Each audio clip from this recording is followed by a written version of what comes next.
Bonjour à tous. Après des mois et des mois d'impatience et de désespoir, voici enfin le retour tant attendu des Speed Astuces. Au programme du numéro 10, comment déformer un dessin sur Photoshop et surtout corriger les petites erreurs que nous faisons tous. Oui, la tête de ton perso est trop grosse, ses seins trop petits, une jambe trop longue, pas de panique, pas besoin de tout effacer et de tout recommencer. Photoshop est ton ami. Voici quelques moyens simples de corriger ton dessin. Le premier, c'est la déformation manuelle. Alors on va prendre un speed painting, le pif, voilà, et on va commencer par sélectionner la zone à corriger avec l'outil lasso qui se trouve ici, vous vous souvenez. Donc on entoure la zone, et ensuite on va utiliser donc le premier moyen qui va être la transformation manuelle, CTRL T. À partir du moment où j'appuie sur CTRL T, on va voir un cadre apparaître autour de la sélection avec des poignées. Si je prends les poignées des coins, je vais pouvoir redimensionner mon image.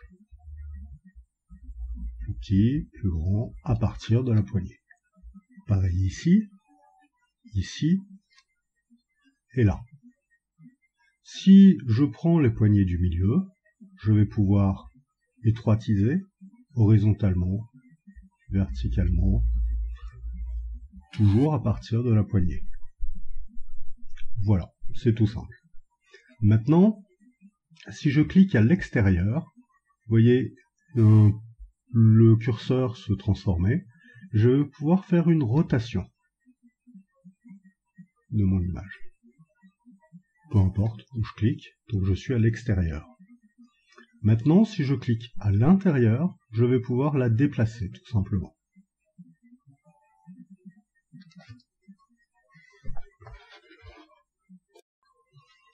Maintenant, on va rentrer dans les subtilités. On avait vu qu'on pouvait redimensionner l'image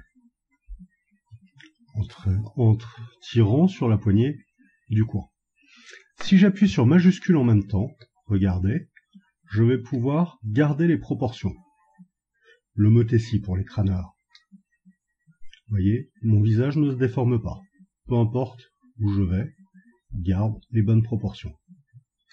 Alors que si je n'appuie pas sur Maj, ça donne un peu n'importe quoi.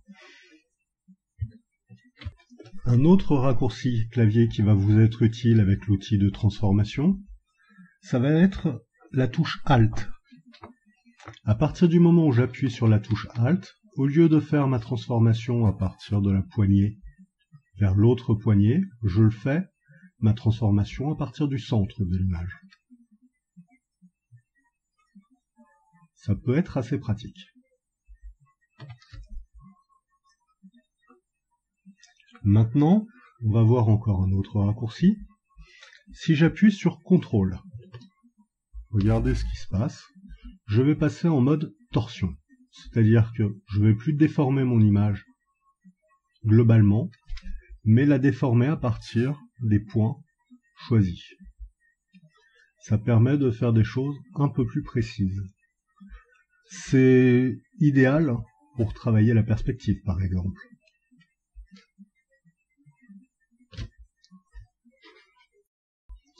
Voilà les bases de l'outil CTRL-T, transformation manuelle. Il faut savoir que une fois qu'on a obtenu ce qu'on désirait,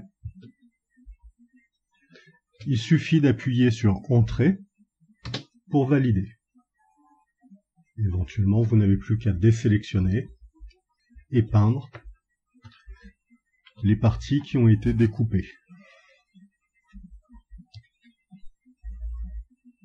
Si vous n'êtes pas satisfait du résultat, avant d'appuyer sur Entrée, il suffit d'appuyer sur Escape pour sortir du mode transformation.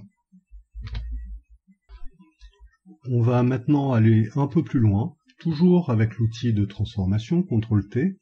Si on clique ici, permuter les modes de transformation. Regardez ce qui se passe. Là, au lieu d'avoir juste un cadre avec des poignées, on va avoir tout un maillage sur l'image.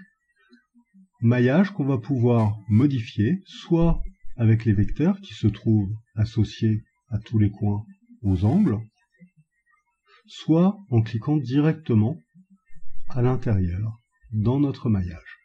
Et ça va permettre de modifier de façon beaucoup plus précise et localisée que l'outil transformation manuelle classique. L'intérêt, c'est que vous allez pouvoir passer de l'un à l'autre en recliquant ici,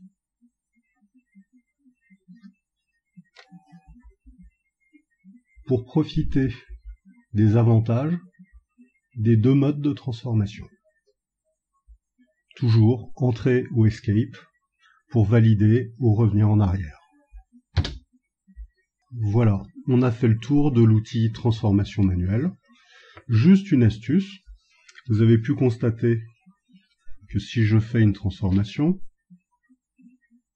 les bords de mon image vont se remplir de rouge. Alors pourquoi du rouge? Simplement parce que c'est ma couleur d'arrière-plan et que je suis sur le background de l'image.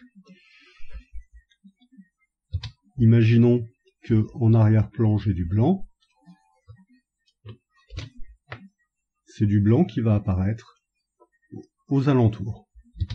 Pour éviter ça, on peut copier, coller la zone qu'on va transformer.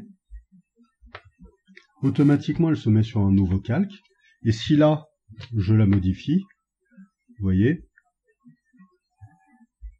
Entrée, je n'ai plus cette espèce de blanc qui apparaît, mais l'image précédente. Je n'ai plus qu'à utiliser la gomme, par exemple, pour gommer un peu les bords, de façon progressive, et hop, quasiment ni vu ni connu. Quelques petites retouches de peinture. Et votre correction est faite.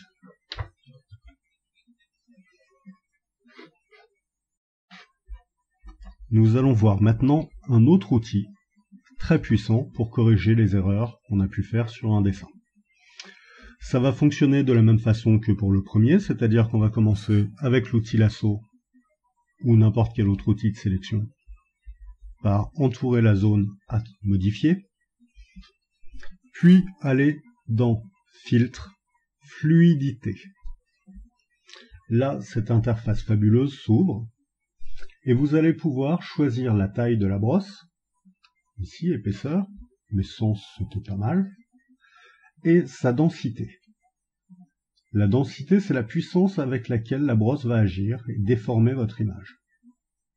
50, ça me semble bien. Maintenant qu'on a choisi la taille de la brosse et sa puissance, on va choisir le type de brosse. La première brosse, tout là-haut, va vous permettre de pousser des points de façon à déformer l'image.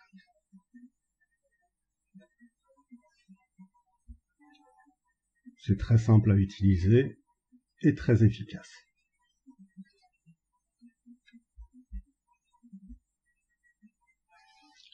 Ensuite, cet outil-là, outil contraction, va vous permettre de rapetisser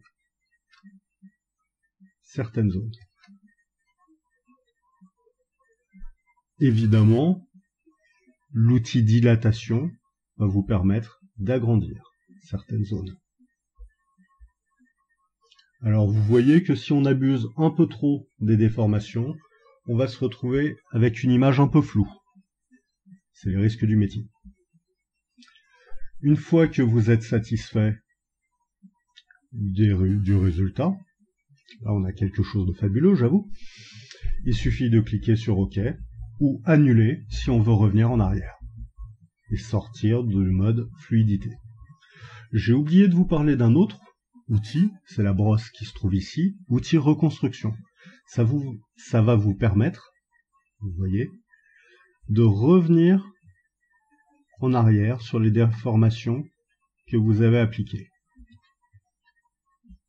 de façon très ponctuelle.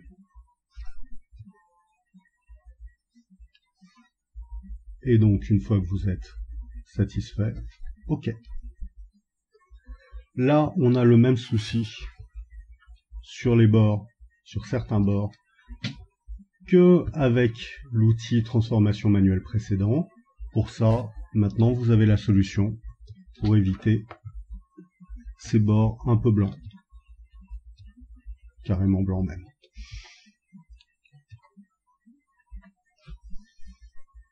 Je copie, je colle et j'applique ma transformation sur le duplicata que j'ai fait au-dessus. Vous pouvez aussi profiter du filtre fluidité pour reboucher avec une brosse un peu précise la zone qui sera remplie de blanc, comme ceci. Juste un dernier petit conseil avant de vous laisser faire Mumus tout seul avec Photoshop.